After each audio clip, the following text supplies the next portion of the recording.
vendiendo un producto, una tinta, pero lo característico de él, que yo les pondría en el examen, es la parte histórica, ¿ya? Para afiche cultural. Y finalmente, el más famoso de todos, más que Cheret incluso, ya Mucha, que era checo, pero bueno, se traslada a Francia, vive de la publicidad, que siempre es con estos círculos, con estas mujeres de estética y decoración modernista, ¿sí? Además fue muy copiado, comentábamos. ¿Qué más?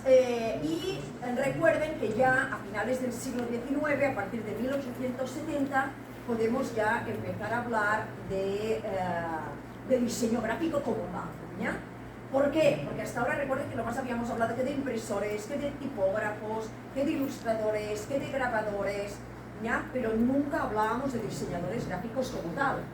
Ya realmente de publicistas y diseñadores gráficos se habla ya a partir de este periodo, ¿ya? Publicistas por la publicidad comercial y diseñadores gráficos gracias a la imagen corporativa de Peter Behrens, ¿ya? Recuerden que Behrens es alemán, ya él fue un personaje muy inteligente, muy polifacético, ¿no? Incursionado en el mundo del arte, de la escenografía, de la arquitectura, ¿ya? Pero lo que a nosotros nos interesa es la parte del diseño gráfico. Él elaboró todo tipo de productos, packagings, etiquetajes, afiches, catálogos, revistas, ¿ya? Todo tipo de productos, pero su obsesión era la línea gráfica, es decir, que una empresa, todo producto gráfico y comunicacional de una empresa, todo tenía, era obligatorio que todo tuviera la misma línea gráfica. Eso es lo que se lo conoce como imagen corporativa. Y el primer lugar donde lo estableció, recuerden que fue en la AEG, en la empresa eléctrica alemana. Aquí lo que llama la atención es que normalmente las empresas eléctricas lo que suministran es electricidad, ¿ya? Pero en esta época las empresas eléctricas también te vendían ollas, cazuelas, sartenes, cucharas, tenedores, aparte de electrodomésticos, ¿sí? Todo lo que era utensilios de cocina de metal te lo vendían las empresas eléctricas. Por eso tienen un catálogo de teteras. Y dirán, ¿y qué tiene que ver la tetera con la empresa eléctrica? ¿Ya? Porque en esta época, pues como día de hoy, las teteras son de metal, ¿ya? Pero te vendían estos sartenes, ollas, ¿no? Algo que hoy es raro, ¿no? Hoy en día las empresas eléctricas no te venden ese tipo de productos, ¿no? Te suministran electricidad y para el control. ¿Ya? En esa época era así, y por eso ven ese tipo de productos, ¿no? Aquí tienen un catálogo de teteras y aquí tienen revistas ya de distintos productos, que lámparas, ventiladores, etcétera, que vendía como electrodomésticos la empresa. Recuerden que Peter Behrens originalmente era modernista, aquí tienen un logo modernista, pero finalmente pasa a ser funcionalista, es decir, se va despojando de pétalos, hojas, etcétera, y basado en las líneas geométricas, ¿no? Y lo mismo tienen acá, ¿sí? En un afiche cultural, pues es este edificio reducido básicamente a formas geométricas. Aquí ya no hay nada de elementos vegetales. ¿Qué más? Y finalmente lo último que vimos de Peter Behrens es que además también fue tipógrafo, ¿ya? Y que tiene 4 tipografías. Aquí sí, cualquiera de ellas pueden salir en el examen, ¿ya? Tienen la primera Behrens, la Behrens cursiva, la Behrens antigua y la Behrens medieval, ¿ya? Entonces recuerden que la primera Behrens lo llaman así porque es la primera que diseñó.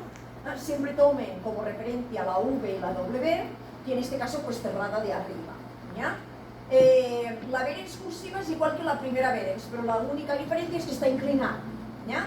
Y que no solamente está cerrada de arriba la V y la W, sino que encima tiene la serifa huelga ondulante hacia un lado.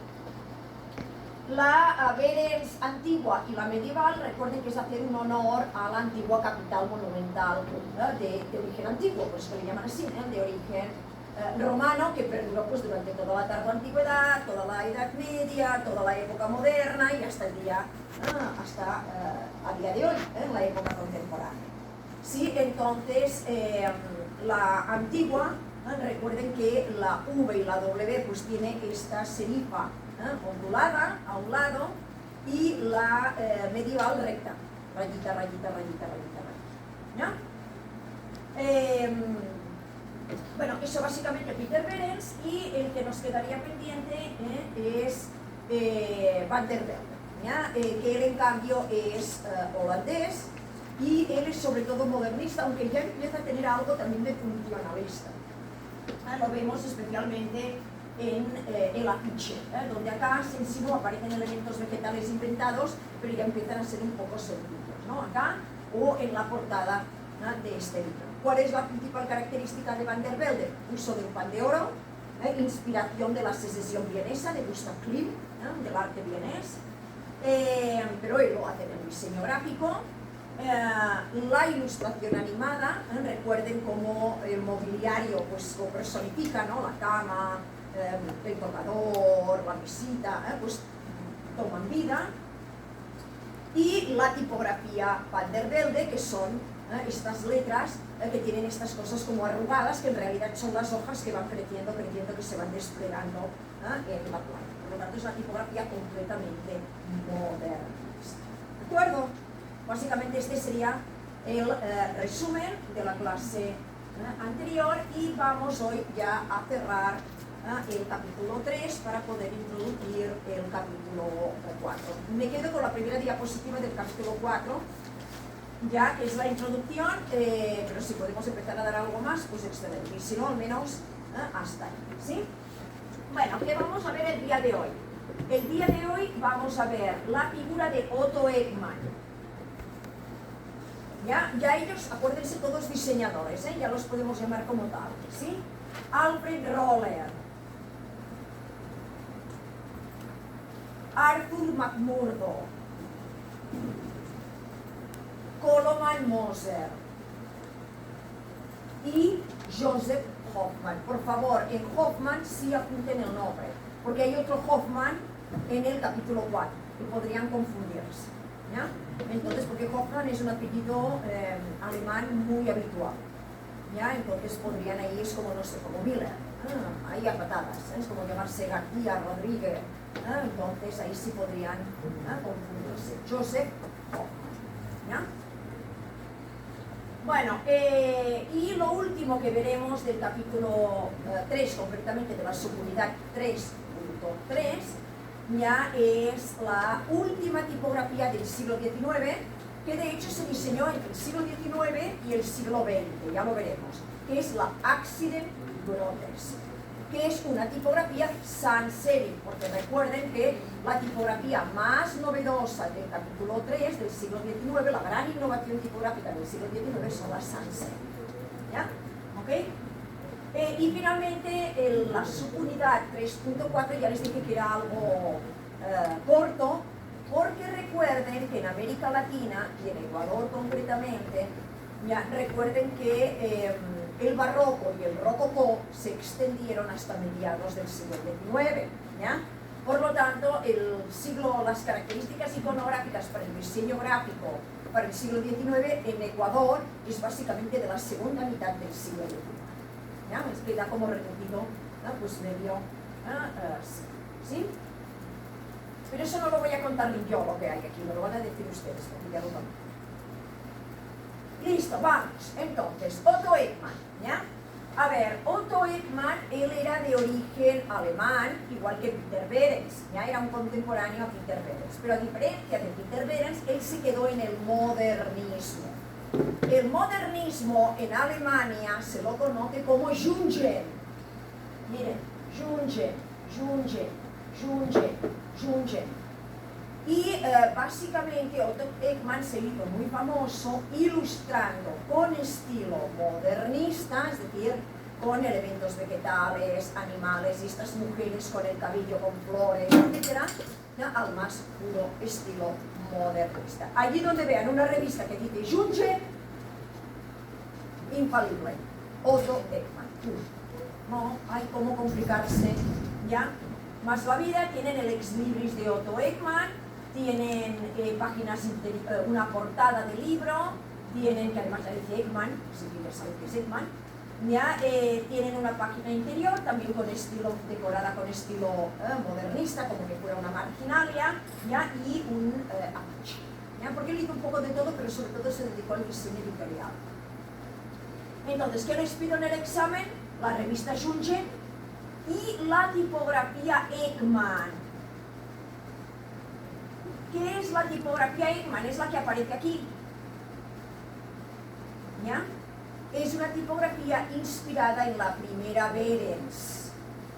Es decir, es una tipografía modernista, es una tipografía bold, ¿ya? Y ¿con qué letras se tienen que fijar si está inspirada en Peter Behrens? Con la V y la W, que la tienen acá, acá, acá y acá. Característica que la serifa mira para adentro. Así. ¿Lo ven? Acá y acá. Acá y acá. Es como que fuera una continuidad de la tipografía de Peter Behrens. ¿Sí? Alfred Roller. A ver, Alfred Roller, él se mueve sobre todo en la secesión vienesa. Recuerden que Viena es la capital de Austria y Austria en esta época formaba parte del gran imperio austrohúngaro, ¿ya? Por lo tanto, formaba parte de la tradición alemana, de la tradición germánica, ¿ya? ¿Cuál es la particularidad de Roller? Tiene varias características, Roller. Número 1, la forma del apiche. Él utiliza apiches estrechos y alargados al estilo de la escuela de Glasgow. ¿Se lo ven? Acá, acá y acá. Número 1. Número 2, como él es de la tradición germánica, pero trabaja especialmente en Austria, él tiene una fuerte influencia del principal artista austríaco que ya conocen, Gustav Klimt. ¿Ya? ¿Ok? Entonces, por ejemplo, este afiche de aquí está inspirado en el beso de Gustav Klimt. ¿Ya? Aparece una mujer, ya con una especie de esfera en la mano, pero que echa digamos, agacha la cabeza, pero todo hecho a partir de puro patrón geométrico. Esta es otra característica de Alfred Roller. Este patrón poco a poco lo va simplificando, ¿ya? Y se convierte simplemente en un patrón de fondo. ¿Ven aquí en este afiche? Que aparecen todos de escudos formando un patrón de fondo. Alfred Roller se mueve entre el modernismo y el funcionalismo, pero tiene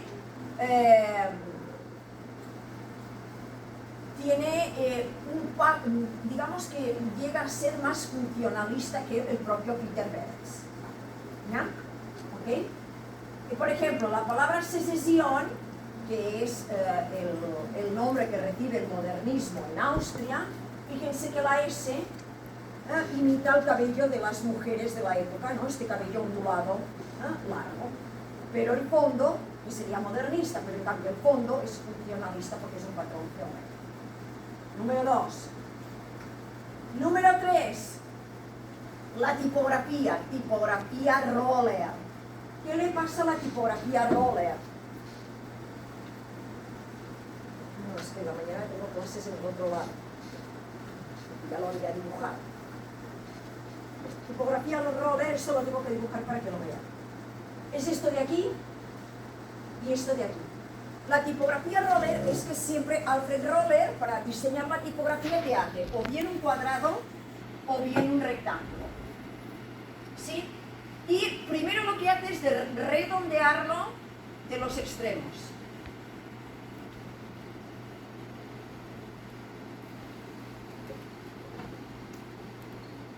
¿Ya? Y adentro forma la tipografía con esto, con esto, con esto. Bien. Vale. Miren la letra T, es esta de aquí.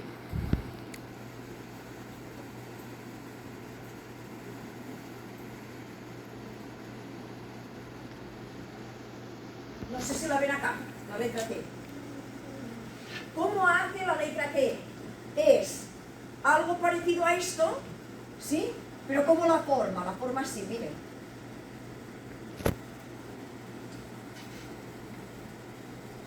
Y es la letra T. Lo que pasa es que aquí el fondo no es bold. Allí el fondo es negro, es bold. ¿Ven la letra T? Perdón. Miren cómo hace la letra L. Es esto. Acá.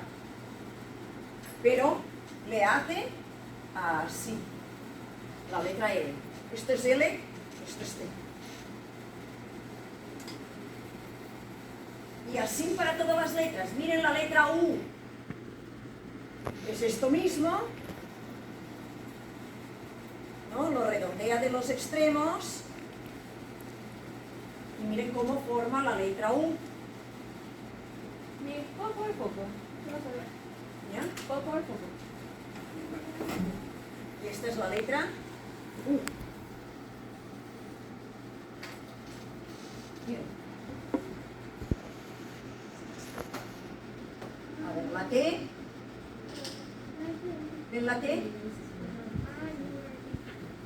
¿Ven la L? La E, A ver, la U, ¿ven la U? la S. Y así para todas, mira la S. Todo el rato es con estas formas. Un cuadrado o un rectángulo, más estrecho o más ancho, redondeado de los extremos y juega con esta especie, no sé, de comillas largas. Cuando vean eso, infalible. Tipografía roller. La tienen en bol, acá en el afiche, y acá tienen la misma. Si se dan cuenta, la que tienen aquí es la misma que he dibujado yo. Pero yo la he dibujado en negro, perfilada en negro, ahí la tienen en verde. En verde aceite. Pero es la misma. Esta de acá. Bueno, y en rojo. Acá también la tienen en rojo. ¿Sí? Ya, tercera característica. Cuarta característica. Alfred Roller es el primero que imprime libros en formato cuadrado. Me explico. ¿Qué es lo que tienen acá? ¿Ya? Que se ponen de moda a finales del siglo.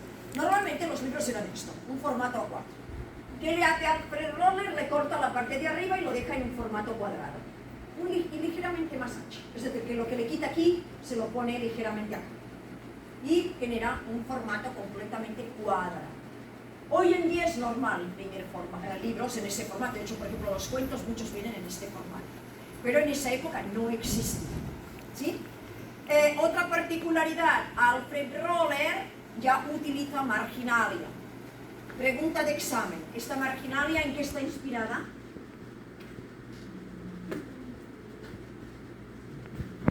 Está inspirada en la marginalia medieval, en la renacentista, en la barroca o en la rococó.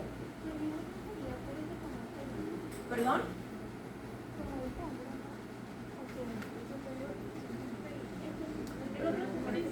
Tiene dos lados iguales y dos lados iguales bastante gruesos.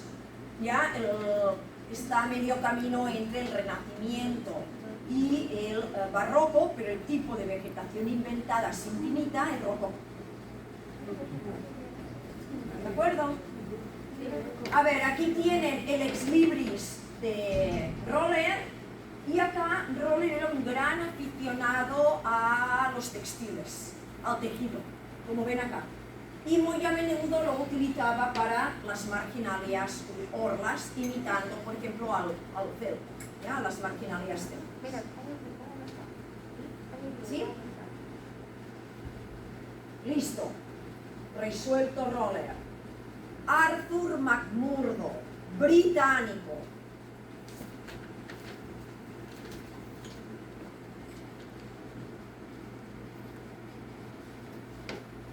Bueno, aquí hay una novedad. A ver, Arthur McMurdo fue el creador de la primera asociación de diseñadores gráficos de la historia del diseño, ¿ya? Que él le llamó el gremio del siglo. Fue una asociación que perduró 10 años, una década, entre 1880 y 1890, ¿ya? ¿Y por qué es importante la asociación? A ver, las asociaciones existen hasta el día de hoy. Hay asociaciones de ingenieros civiles, hay asociaciones de arquitectos, hay asociaciones de artistas, hay para todas las disciplinas, ¿sí? Las asociaciones de diseñadores aparecen por primera vez en esta época, de hecho, McMurdo es el primero que crea uno, ¿ya? Y a día de hoy todos los países del mundo deberían tener una asociación de diseñadores, ¿ya?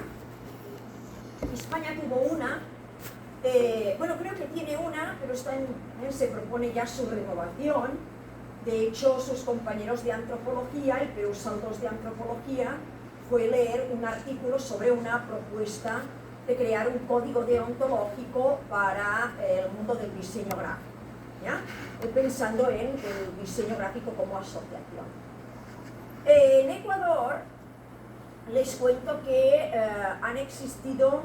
han habido 3 intentos de crear asociaciones.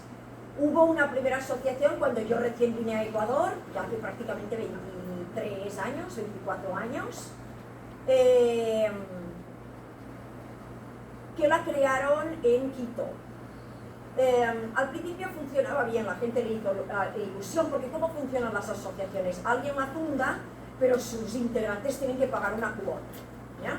Al principio la gente pagaba y funcionó bien, daban premios, organizaban concursos, hacían conferencias, pero después poco a poco la gente fue dejando de pagar y se desintegró.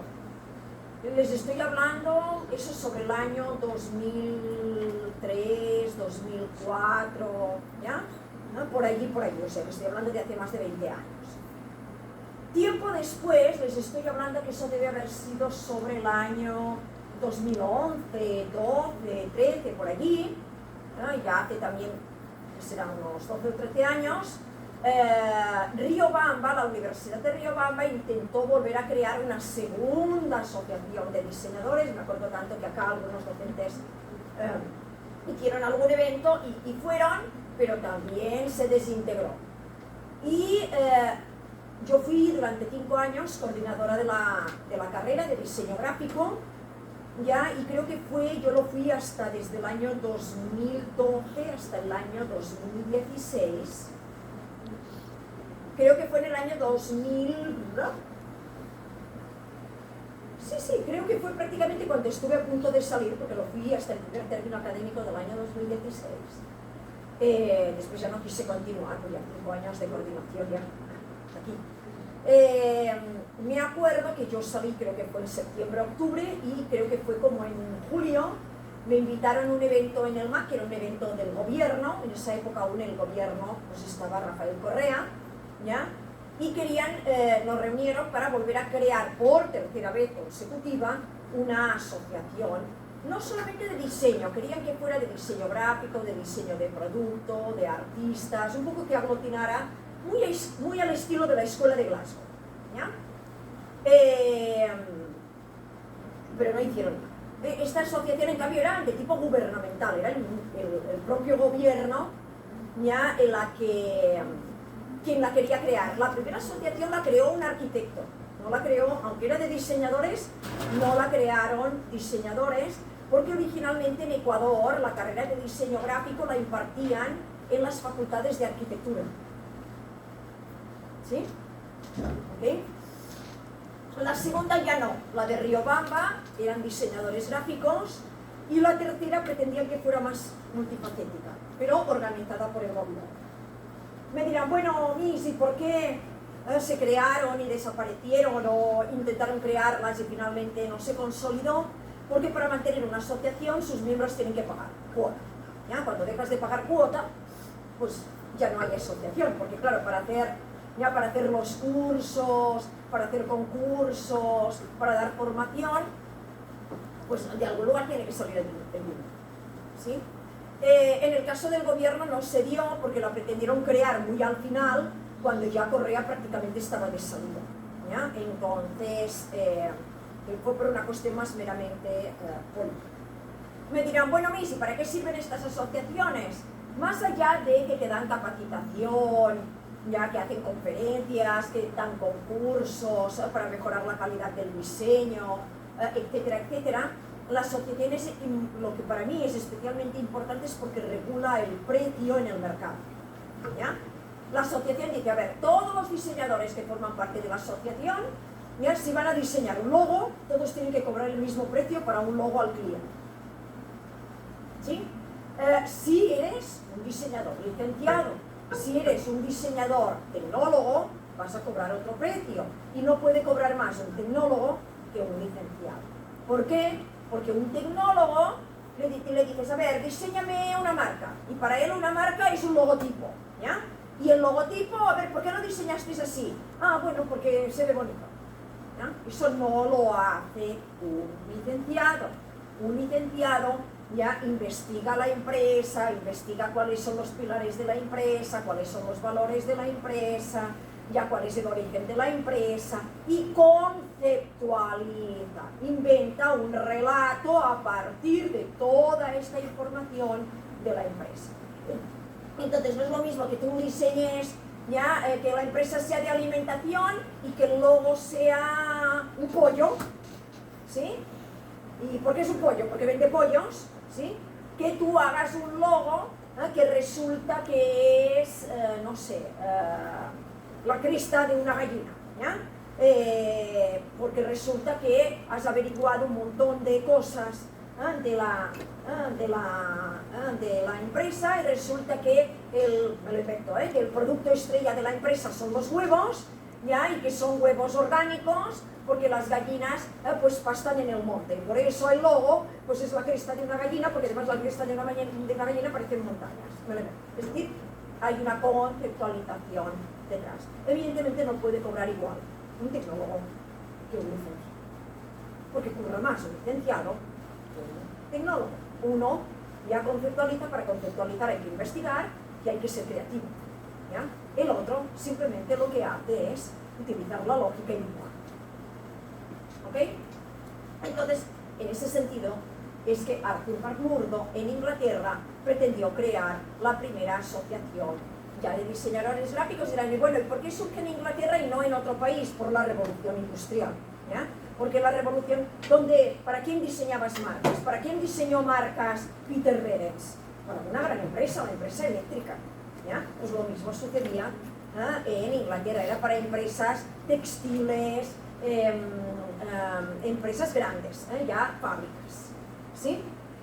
¿Cuál es allí tienen el logo, este de aquí es el logo de la asociación que duró 10 años y la asociación siempre tuvo esta estética, que era la estética de McMurdo, ¿ya? Rayado, miren, blanco, negro, rayado, blanco, rayado, negro, blanco, negro, bueno, el blanco no es rayado, es el fondo, que se rayaba era el negro. Todo rayado de negro, blanco, negro, blanco, negro. Cuando vean esto sin rayado, en negro sobre blanco, formando composiciones básicamente vegetales, porque McMurdo era modernista, ¿ya? Da igual, arriba tienen portadas de libros, estaba inspirado en textiles, esto es un textil, ¿ya? Acá tienen una marginalia, un logo, da igual, donde lo aplicaran el estilo de McMurdo era el que ven aquí, rayado en negro, ¿ya? En negro, o podían hacerlo también en los colores de la cromolitografía, pero normalmente era negro. Y el otro color que solían utilizar era el azul y el rojo. ¿De acuerdo? Listo, McMurdo. McMurdo también, las ilustraciones que ven son grabados silográficos. Recuperó también la silografía, porque es británico, igual que William Morris, ¿ya? Bueno, Koloman Moser.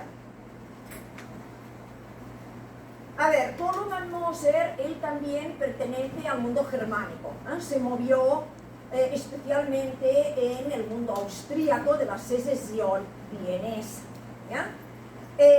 Koloman Moser es un poco como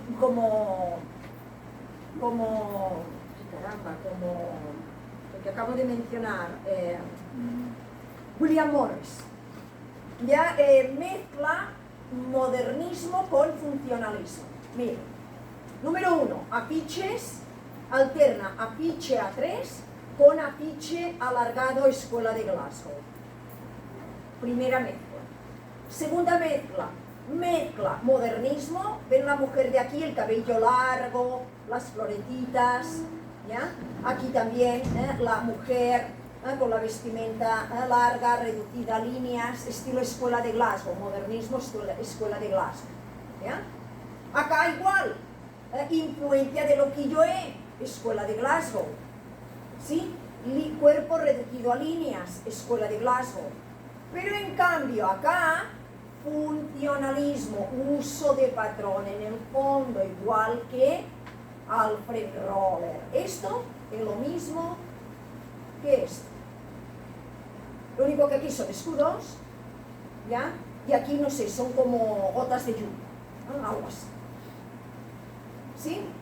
Igual que Alfred Roller, ya también imprime libros en formato cuadrado y con marginalia, pero la diferencia es horror vacui, no se diferencia la marginalia del fondo y la marginalia es geométrica.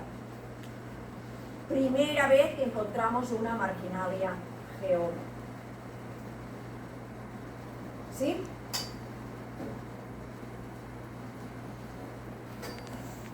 Y un último elemento de Colamon-Moser, la tipografía. Miren, tipografía. ¿Cuál es la particularidad de Colamon-Moser? Si esto es el apiche, siempre mete la tipografía entre dos líneas. Y la tipografía es la tipografía sans serif, a veces es más redondeada, como aquí, que pone secesión y parece que la letra E está rotando, ¿ya? Más redondeada, y otras es más rectangular, como ven aquí. Pero siempre sans serif. Y entre dos líneas, línea, línea, línea, línea, línea, línea. Lo que pasa es que aquí el fondo es doble. ¿De acuerdo? Cuando vean esto, Colamon-Moser. Fíjense que no tiene nada que ver esto con lo que hemos visto de Alfred Roller. Nada que ver. ¿Ya?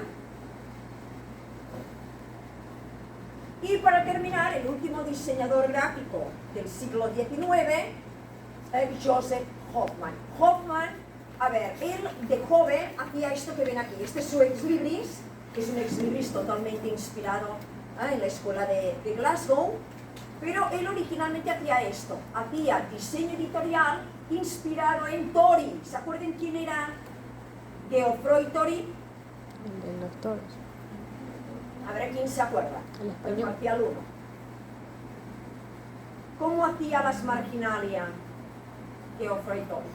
¿Quién era Geoffroy Tori? No, ese era Piguchet, el que hacía las marginalias rotas, pero aleatoriamente, no tan geométricamente como este, ya era Piguchet.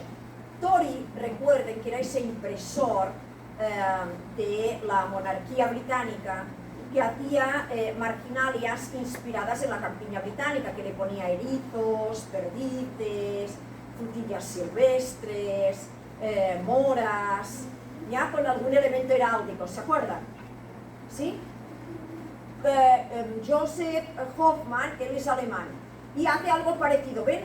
Hace marginalia con bayas. La baya puede ser arándano, frambuesa, mora, pero lo más conocido de él es este que hay acá arriba. Afiches A3, ¿ya? Totalmente funcionalistas con el patrón geométrico de fondo. Pero si lo ven A3, es Joseph Hoffman. Si ven este patrón en formato escuela de Glasgow, como el de aquí, ¿ya? Es o bien Colamon-Moser o bien Alfred Roller. ¿Cómo van a distinguir a Alfred Roller de Colamon-Moser? La tipografía. ¿Quedó claro? No les queda más que dibujarlo, para que no se confunda. ¿Sí? Bueno, y ya para ir cerrando el capítulo, la última tipografía que se diseñó entre 1896 y 1906, por lo tanto, 1896, siglo XIX, 1906, siglo XX, es la Accident Grotesque. Aquí la tienen. ¿Ya? Pero recuerden que he dicho que es una tipografía sans serif. También se le llama en español, sans serif es el término más anglosajón, ¿verdad? Llamada palo seco. Pero yo siempre la he conocido como sans serif. no utilizo, aunque soy española y los españoles lo traducimos todo, yo siempre la he conocido más como sunset, ¿no? Pero también le llaman palo seco porque es ¿vale? ¿Ok? A ver, ¿por qué es importante el accident grotesque? Y la posibilidad de que le salga el examen es de un 99.9%. ¿Ya? Por lo tanto, vayan a dibujar. ¿Por qué? Ya les explico el por qué.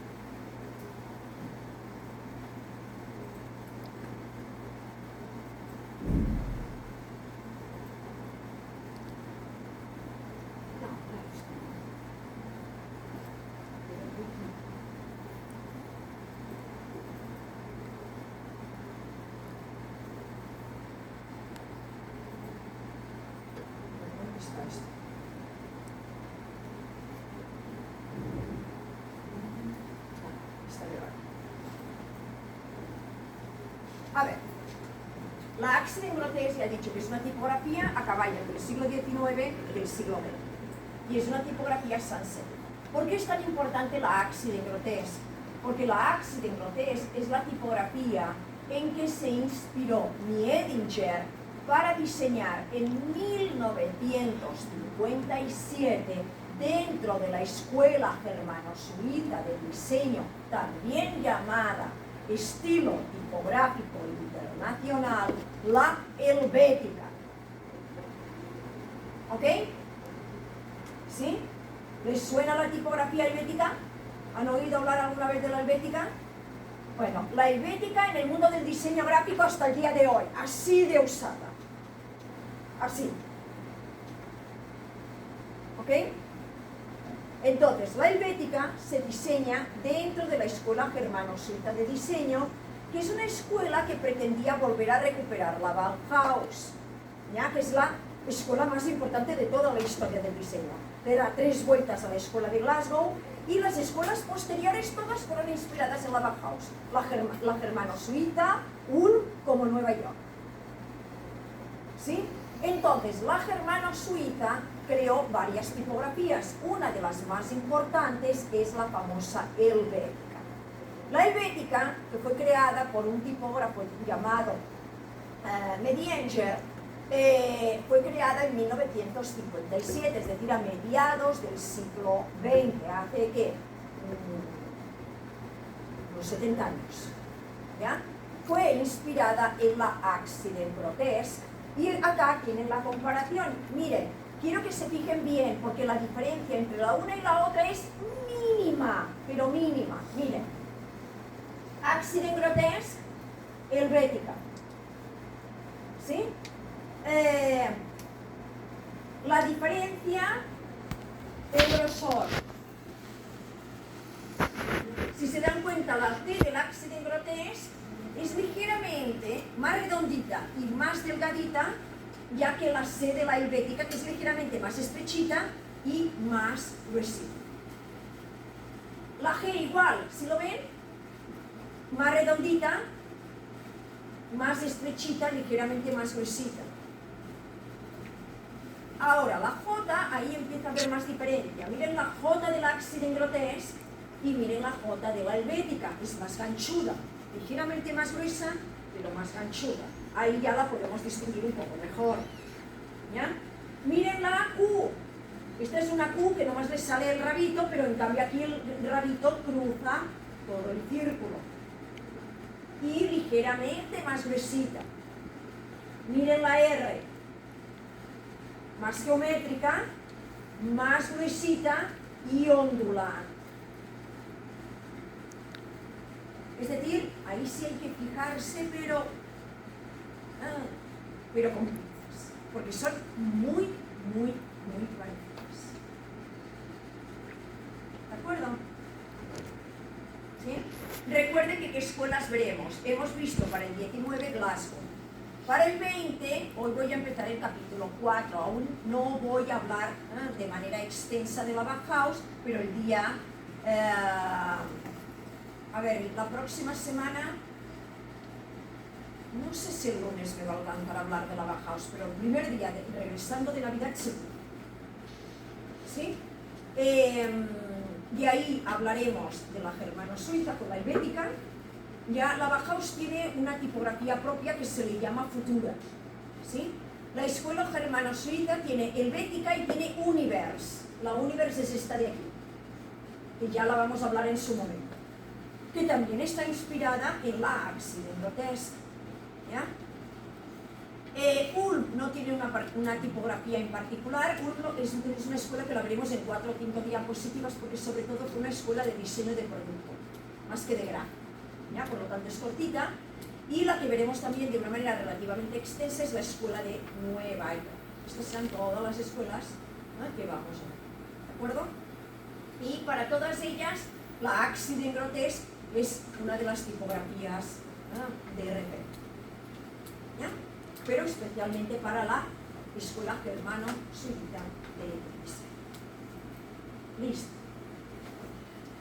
Regresamos a la... Bueno, la Accident Grotesque fue fundida por una fundición de Berlín, ya que se le llama la Fundición Berthelot.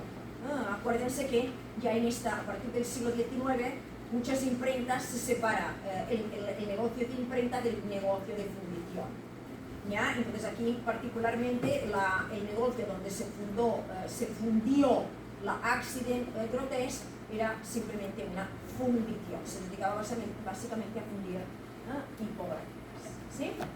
Bueno, y como ven, desde la más delgadita hasta la más gruesa, ¿ya? Y es lo que se inspirará la helvética, pero la helvética es un poquito más gruesa, ¿ya? Un poquito más gruesa que esta de aquí. ¿Ya? Listo, y para terminar el capítulo 4 y dejarlos igual que el paralelo de la mañana, bueno, ¿qué sucede en el siglo XIX en Ecuador? Bueno, me lo dicen ustedes, ¿qué es esto?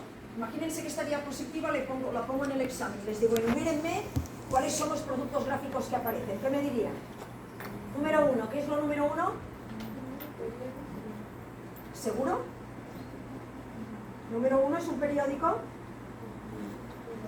Primicias de la... Sí, es un periódico ya, pero viene de la... ¿Cómo se le llamaba el antecedente del periódico? La Gaceta, muy bien. El segundo sí ya es un periódico plenamente, ya, porque ya se ha dividido en 2 columnas, ¿sí? La tercera, ¿qué es? Póster. Un libro, que muy bien podría ser una revista, que en esta época pues ya empiezan a ser a color. ¿Qué nace en el siglo XIX? La fotografía, segunda mitad del XIX, ya una fotografía del Guayaquil antiguo, ya de la ciudad nueva de Guayaquil, y una fotografía del año en que se fundió la Accident Grotesque, 1896, que fue cuando hubo el gran incendio, ya que arrasó toda la ciudad nueva. Esta parte de aquí, de acá, bueno, de acá para arriba, que no aparece del todo en la fotografía. ¿Qué más? En el siglo XIX en Guayaquil llegaron varios ilustradores que normalmente eran gente bohemia que daba vueltas por el mundo, y para hacerse una plata pues se ponían a trabajar en algunos periódicos de las ciudades donde llegaban, y en Guayaquil llegaron 2 ilustradores, ¿ya? Halen Kortum y Eyer, ya que eran de origen holandés, belga, ¿sí? Y que ilustraron para los periódicos de Guayaquil. En el caso de Eyer, hacía una ilustración satírica, ¿ya? En cambio, el otro era más modernista, más barroquizante.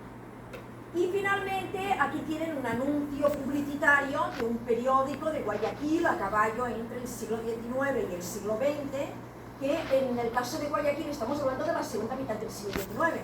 Los anuncios aún no incluían ni ilustración, ni fotografía, ni grabado. Porque en Guayaquil los anuncios publicitarios ya introducen fotografía, ilustración o grabado a partir del siglo XX, porque siempre llevan como medio siglo de atraso, porque recuerden que he comentado al principio de la clase que el barroco, ya y el rococó, especialmente el barroco, en América Latina perdura hasta mediados del siglo XIX. Es lo que se le llama la época colonial, ¿ya? Perdura hasta mediados del siglo XIX. Por lo tanto, en Guayaquil o en Ecuador se dio lo mismo que en Europa, pero un poquito más tarde. Es la única diferencia. ¿Ya? Finiquitado capítulo 3. Recuerden que en el aula virtual tienen tanto el capítulo 3 como el capítulo 4 para no olvidarme, ¿no? Y que tengan todo el material para que puedan después subir al aula virtual cuando les habilite regresando de Navidad ya sus apuntes dibujados. ¿Sí? Vamos al capítulo 4, lo voy a introducir.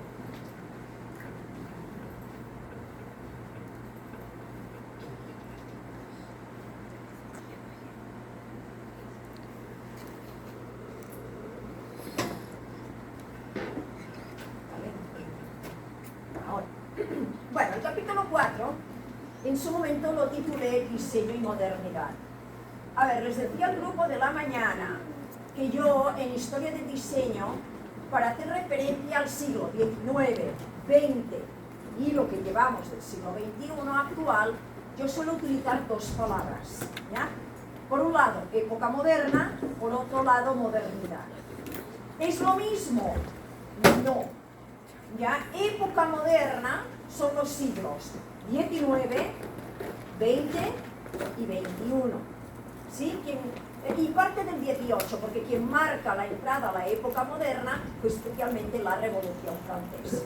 Hoy en día aún estamos en la época moderna. ¿Cuál es la diferencia entre hablar de época moderna y hablar de modernidad? La época moderna es un término cronológico. ¿Sí?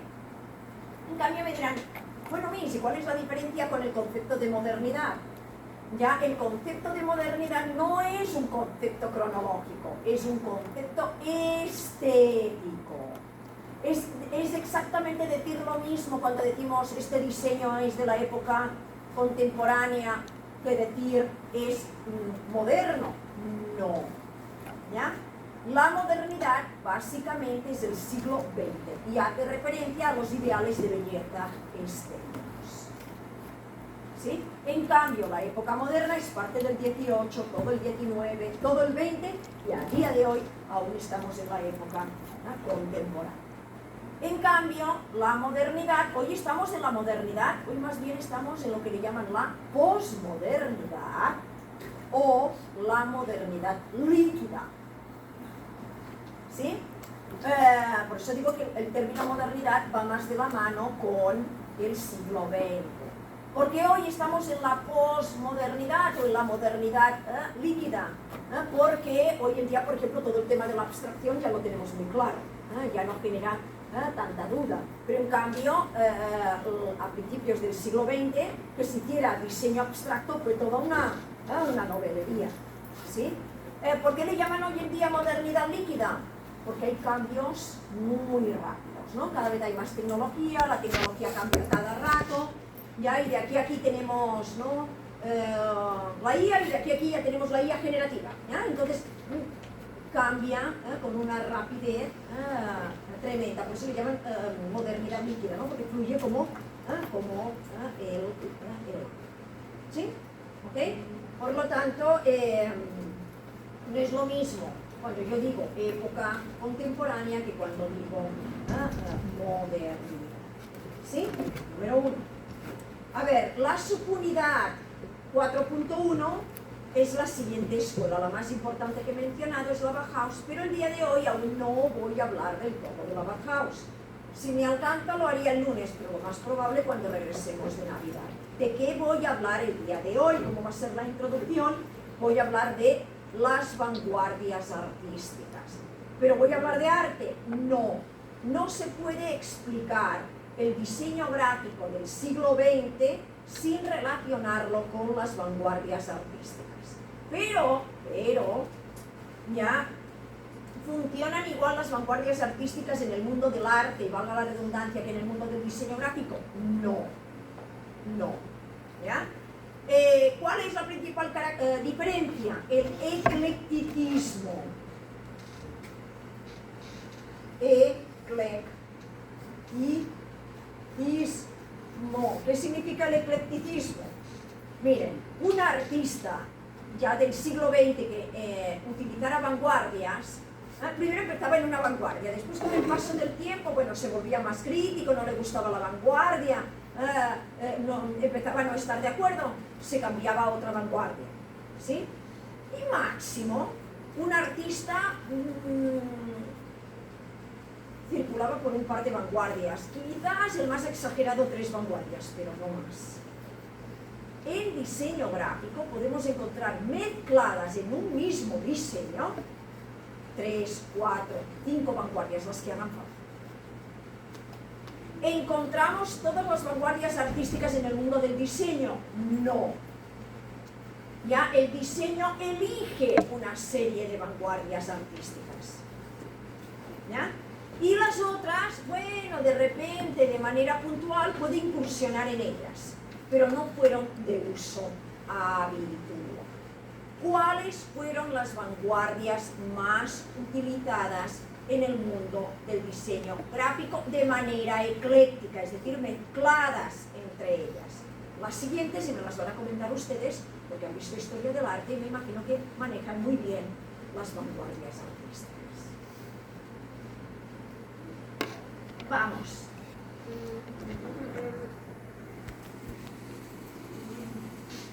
¿Cuáles son las vanguardias artísticas que influyen en el mundo del diseño gráfico? Todo lo que tienen aquí son productos gráficos. Cubismo. Cubismo, ¿dónde lo ven? En la primera, segunda, tercera, cuarta, quinta o sexta. ¿En dónde? En la primera. En la primera, muy bien. ¿Dónde lo ven? ¿Verdad? Se empieza a descomponer el torso, ¿ya? Y el fondo de la portada de revista, que es la revista Vogue, que recuerden que es una revista que nace en la misma época que la Harper's Bazaar. ¿Recuerdan? La de Penfield que vimos el día lunes. ¿Sí? ¿Qué vanguardia más vemos aplicados a estos productos gráficos? La otra podría ser arte deco, ¿no? Arte deco. Muy bien. Art Deco. ¿Ya? ¿Por qué es Art Deco? Con los colores y, pues, no sé, he visto algunas obras que no sé bien. Vamos a ver. Miren, el Art Deco originalmente se aplicó a la arquitectura. ¿Ya? ¿Qué era en arquitectura? Bien sencillo. Miren, en arquitectura era esto. Este es uno de los edificios ya del Art Deco. ¿Ya? Más típicos de los Estados Unidos. ¿Qué era el Art Deco? El Art Deco era un condominio bien alto, ¿ya? Un rascacielos coronado por una aguja o por pináculos del arte gótico, de las catedrales góticas. De acá para abajo, rascacielos. De acá para arriba, aguja de las torres de las catedrales góticas. Miren, tan gótico que hasta con las gárgolas. ¿De acuerdo? Pero la parte que influye en el diseño gráfico no era la arquitectura, era, y lo tenemos aquí, era la decoración de los apartamentos que contenían estos rascacielos. El Art Deco popularizó el papel tapiz, y el papel tapiz era un producto gráfico muy utilizado en la época. ¿Sí saben qué es papel tapiz? Ha habido varias épocas en la historia occidental que las paredes no se pintaban con pintura, sino que se cubrían con papel tapiz dibujado. Ese papel tapiz normalmente lo diseñaban diseñadores gráficos. ¿Sí? Por ejemplo, miren esto.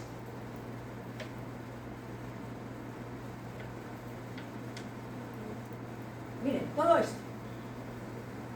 Son papel tapiz. Art Deco. Art Deco es la suma del modernismo, todos los elementos florales del modernismo, pero simplificados. Tú aún intuyes que hay hojas, que hay flores, pero muy geometrizadas. ¿Ya? Es a medio camino entre un modernismo y un funcionalismo. Como ven aquí. Sí se nota que son flores esto, ¿verdad? O esto de aquí. ¿Ya? Que hay cierto elemento vegetal. Acá, acá. ¿Sí? ¿Ok?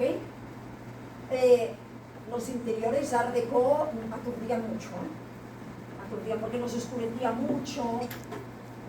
Este tipo de diseños así.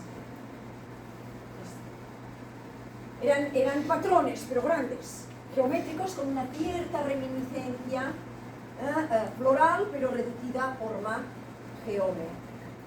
¿De acuerdo? Vamos ahora a la diapositiva. ¿Por qué tenemos aquí Art Deco? Porque el fondo, miren que ha sido geometrizado y el espejo ha sido geometrizado.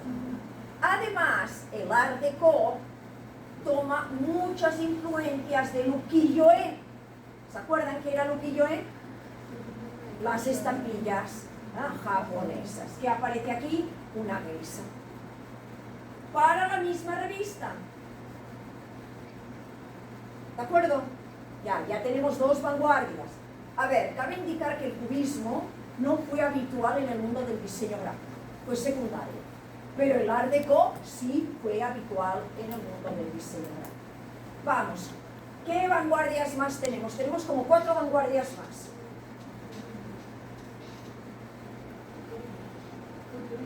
Futurismo, ¿dónde lo ve? Excelente, ¿dónde? Pero en la segunda fila, porque hacen alusión a la guerra y al movimiento. No. Ahora veremos qué vanguardia es acá. El futurismo está acá. Ya el futurismo, recuerden que era una vanguardia que básicamente por eso le llaman futurismo, miraba hacia el futuro. Ya, entonces le interesaba todo aquello que tenía reminiscencias futuristas. Por ejemplo, le interesaba la velocidad, ¿no? Un carro que pasaba a toda velocidad, o el aire que genera el carro cuando pasa a toda velocidad, ¿no? Los postes de luz, las torres de alta tensión. Entonces, en el diseño gráfico es muy típico esto. Esto que ven aquí es como que tuviéramos una linterna y desde una diagonal enfocáramos aquí la luz. Cuando vean esto, futurista. Es muy típico en el mundo del diseño gráfico. ¿Sí? ¿Qué más? Otra. Ya tenemos 3. Muy usado el futurismo. Muy usado en el mundo del diseño gráfico. ¿Qué más? Constructivismo, no sé. ¿Perdón? Constructivismo. ¿Dónde ven el constructivismo? Muy bien. Lo ven especialmente, primero, por el alfabeto cirílico. ¿Pueden leer esto? No, ¿verdad? Aquí dice LE. L-E-F. En el alfabeto cirílico. Donde vean cirílico, blanco, negro, rojo, infalible, constructivismo. ¿Ya? Vamos, quedan 2 más. Muy usado, hasta la sopa el constructivismo. Constructivismo en la parte más, la que dice bajo, ¿Ya qué tiene ahí? la cara, la forma de la cara le gusta una tapa constructivismo. ¿Qué sería la forma de la cara? Más que constructivista. ¿Cómo se le llama ese movimiento? No, pero ¿cómo se le llama ese movimiento? Neoplasticismo. Neoplasticismo. Neoplasticismo. Piet Mondrian, Holanda. ¿En qué consiste el neoplasticismo? Si yo cojo esto y lo rayo toditito, ¿qué me queda? Un cuadrado negro sobre fondo blanco. ¿Qué tengo aquí? Círculo blanco, ¿ya? Perfilado negro sobre fondo blanco. ¿Qué tengo aquí? Cuadrado blanco sobre fondo negro. Cuando vean cuadrados, círculos, triángulos, formas geométricas, por ejemplo, blanco sobre negro, negro sobre blanco, rojo sobre blanco, rojo sobre negro, neoplasticismo. Bueno, en este caso es medio neoplasticismo, medio constructivismo. Pero donde vean, si yo rayo aquí tengo una línea, si yo rayo aquí tengo una línea, aquí tengo línea, línea, línea, línea, línea, ¿sí? Neoplasticismo. Porque recuerden que Piet Mondrian, ¿en qué consistían las obras de Piet Mondrian? Miren.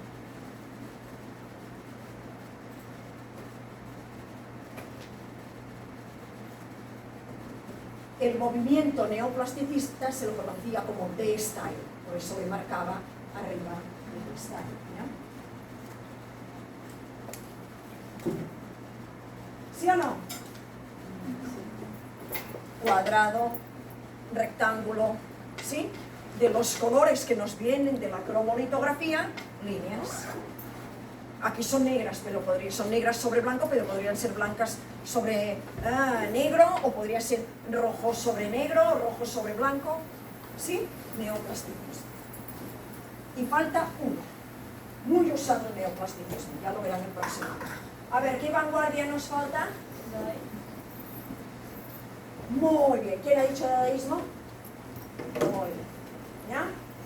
Dadaísmo, ¿dónde lo tenemos? Aquí y acá, ¿ya? ¿Qué era el dadaísmo? Recuerden que era esta vanguardia que consideraba que cualquier cosa de la realidad podía ser una obra de arte. ¿Se acuerdan? El retrete de Duchamp, ¿ya? Que coge un retrete, lo firma y lo lleva al museo y casi se lo echan en la cabeza, ¿ya? Porque lo toman por loco, ¿sí? En el caso del diseño gráfico son básicamente el uso de elementos maquinarios y el uso de tipografías para jugar con la letra, ¿ya? Y sobre todo para jugar no solamente con la combinación de letras de manera aleatoria, aunque no signifique nada, porque acuérdense que la palabra dadaísmo no significa nada, es una palabra inventada, sino también jugar con el sonido, con la fonética. Entonces aquí tiene el dadaísmo tipográfico y aquí en cambio tienen dadaísmo con imagen, que es una especie de bayoneta que dispara de una manera satírica ya una pluma, ¿no?, contra un personaje. ¿Por qué? Porque aquí tenemos una revista alemana llamada Mers, ya, que era una revista sobre todo dadaísta, neoplasticista y constructivista, ya, y aquí en cambio tenemos una revista constructivista, ya, que hacía crítica de los pensamientos disidentes de la época, ¿ya? Por eso es una avioneta que dispara una pluma. Sí, es un fotomontaje. Ya el dadaísmo hará mucho uso del fotomontaje. El fotomontaje es, tú haces una fotografía, la revelas, la cortas de esta fotografía, de esta otra, y lo solapas ya mezclándolo con otros recursos, con ilustración, con collage, etcétera, etcétera. Eso se le llama fotomontaje. Muy usado el fotomontaje en el dadaísmo. ¿Sí? Y para terminar, y con esto ya los dejo salir porque están igualitos que el otro grupo, estamos aquí. Ya, esto que hay aquí es la subunidad 4.4. La última, que digo que es una subunidad de cierre. Por lo tanto, como se dan cuenta, ya estamos en la fase final de la serie. ¿De acuerdo? Listo, por favor, el lunes que